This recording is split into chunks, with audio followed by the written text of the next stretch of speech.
A fight is underway in Bandera over the building of a solar farm. Gate Renewables, a North Carolina-based company, is leasing thousands of acres to build more than 1 million solar panels. But landowners around the project tell our Lee Waldman they want to pump the brakes on the whole thing. KSAT Investigates found a temporary restraining order was granted, so a judge could weigh in. It's a slice of heaven. It's the cowboy capital of the world. Tucked into the rolling Texas hill country. We came because it was rural. Andrew Boger's land along FM 3240 in Bandera is a step away from city life, a sanctuary built by him and his wife. When he says he's worried will be interrupted. The complicated thing about the solar panel issue is that it's still pretty new in its inception. And there's a lot of questions regarding their viability. Boger's property and several others butt up against land where 1 million solar panels will be constructed starting this year. According to Gate Renewables, the company behind the Rio Lago solar project, the $150 million investment into Bandera County will bring 123 megawatts of clean energy.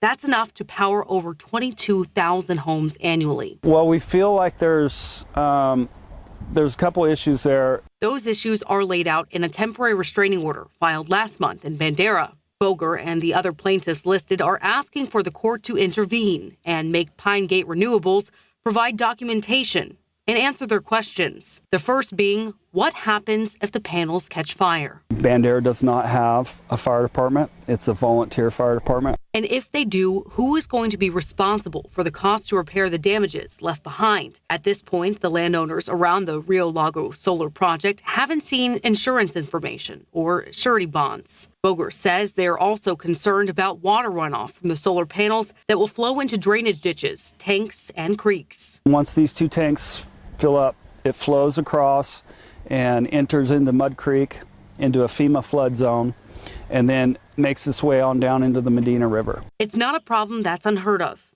Gate Renewables built a similar solar farm in a small Mississippi community. Their community members told ABC affiliate WTOK last month that rainwater runoff and debris from the project ruined ponds in the area. We found from all the other communities they tried to do something after the project was already up and running, and it was too late. This isn't the first time there's been pushback on the solar build in Bandera.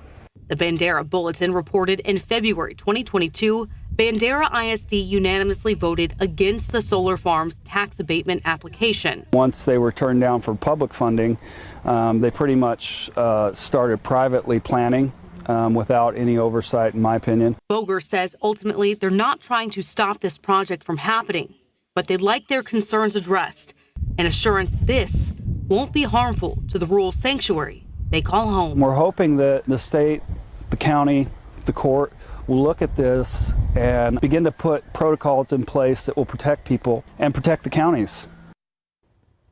KSAT Investigates emailed Gate Renewables about the temporary restraining order. Kristen McKenzie, a director within that company, sent this statement, quote, Gate Renewables is aware of the complaint related to Rio Lago Solar and remains committed to the project development and construction. However, the company does not discuss ongoing legal matters, unquote. A judge in Bandera will hear from Gate Renewables and the plaintiffs listed on that temporary restraining order in court tomorrow morning to decide on a temporary injunction. Lee, we have to ask you a question here. So with all of the pushback that we're seeing, the question goes back to location. Do we know why exactly Gate Renewables is choosing that specific area of Bandera to build that solar farm? Well, at this point, we don't. Doing some of that online research, we found there's argument that land that a solar farm is built on should be flat. Bandera has some rolling hills. Other research suggests that this could actually be beneficial in making sure the panels have access to the sunlight needed. Now, what's interesting here, on the Gate Renewables website about the Rio Lago solar project, there's a tab that will explain why that area is chosen. You can see on your screen, when you click on that tab, there's an error and the site says it cannot be found. There's some suspicions, I'm guessing, that maybe they chose this area because of a lack of restrictions and things like that. Lee Waldman, thanks. Thank you. Keep up to date with all of San Antonio's top news, weather, and so much more by clicking the like and subscribe buttons below. And once again, thanks for watching KSAT.